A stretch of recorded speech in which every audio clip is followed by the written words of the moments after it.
Magandang araw ho sa inyong lahat. Ako ulit si JVB, ang inyong abang lingkod. Pag-usapan po natin, ang nangyari dito kay Zubiter. Zubiter na. Bakit nasipa? Yun, no? And ito pang tanongan ng iba, sasali na ba siya sa Maisog Rallies, sa Morales? At sino may kasalanan? PBBM na naman po tinuturo ang Malacanang daw. Okay, pakinggan muna natin itong kanyang interview kanina sa Net 25. Actually hindi lang ito eh. Marami siyang naging interviews. Pagkatapos siya ano pa siya press briefing pa siya mag-isa kanina. Di ba? Ay nako. Nito na pagpapalit po ng liderato ng Senado.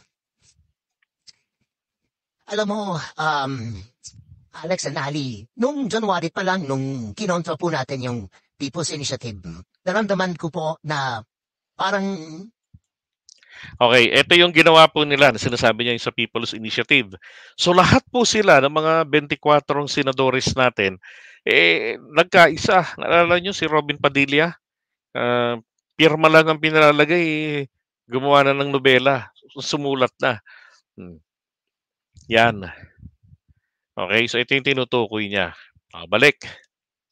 aliado natin, makasamahan natin ay medyo hindi na ganun I'd say, responsive sa ating liderato. At nakikita ko po marami po mga dumarating na batiko sa mismo. Doon hindi ako naniniwala eh. Kasi nga po, yung ginawa nila na yun, nagkakaisa silang lahat. 'Di ba? Ang sinasabi niya rito, dahil nga daw po diyan sa pagkontra niya sa People's Initiative o pagtutol niya doon. Lahat naman sila tutol doon sa People's Initiative eh. Kasi nga ayaw nila yung voting separately. Kaya naglabas sila ng ganyang klase na na may tawag dito manifesto. Yan. So hindi ako naniniwala na pagkatapos ng pagtutol niya, lahat naman sila tutol. Tapos daw hindi na ganun ka-responsive sa kanyang liderato ang mga kapwa niya senador. Baka naman kasi talagang mahina ka lang. Hindi, imagine kasi, sabi nga po ng isang sikat sa Twitter, sila Itera, ay maliwanag na pressure siya. Napaka-weak naman. Di ba? Kalyado natin. And then all forward to February, March, naglalabas na po yung mga black propaganda against sa liderato ng Senado. And most recently, I guess dahil sa mga hearings ni Senator Bato de la Rosa, ay may mga nagalit sa akin na may kapangyarihan. At siguro, sabi nila, palitan yung liderato ng Senado. Nahihinahin talaga ako, Alex, kasi alam mo, the Senate has always been an independent institution. Sinasabi nga nila, last bastion of democracy. Pero mukhang may ibang tao na may ibang agenda. But of course, hindi ko naman sinasabi ito ay agenda ng ating bagong Senate President. I'd like to congratulate Senator Plastic. Actually, dapat niya nga humaintindihan mismo sa taong bayan, naiinis na sa kanya. 'Di ba? Yung mga tawag dito, yung mga legislative agenda, hindi nila nagagawa eh. Oo. Kasi yung mga walang kapararakan ng mga hearing todo-todo na nung ginamit na nila buy time para hindi magawa yung ibang mga hinihingi ng pangulo sa kanila. Ito yung problema kapag ka bicameral eh. 'Di ba? Pag ayaw ng kabilang kampo let's say ayaw ng Senado o ayaw ng Kongreso, hindi gagalaw yung isa.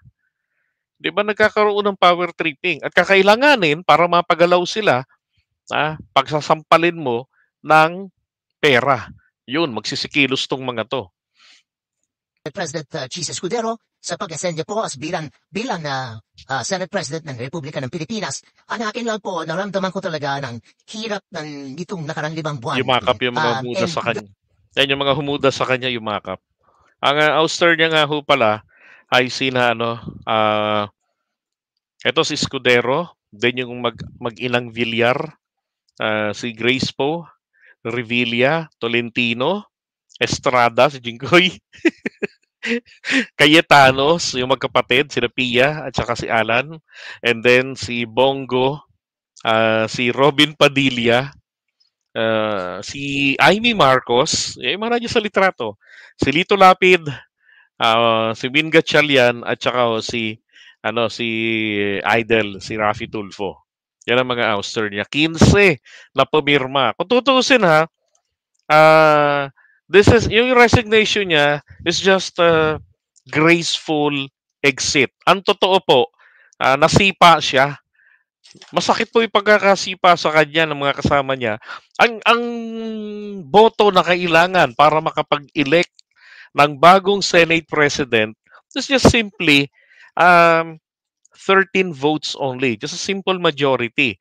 Pero ang sumipa ho sa kanya ay 15 na mga senador. Grabe ang pressure sa akin. Lalong lumala lang dahil itinulak po natin na independensya ng Senado na binigay ko po ng kapangyarihan ng lahat ng mga senador ng lahat na kanilang mga kumitiba. Tatawa ako sa mga yumayakap sa kanya eh. Hindi niya alam yun yung mga humuda sa kanya. Magkaroon ng hearings kahit sino po matamaan, kahit sino man ang masasaktan na so as long as may Sabi ni Robin, sorry bro. of course mapapakita po ng prueba ng ebidensya at yung kanilang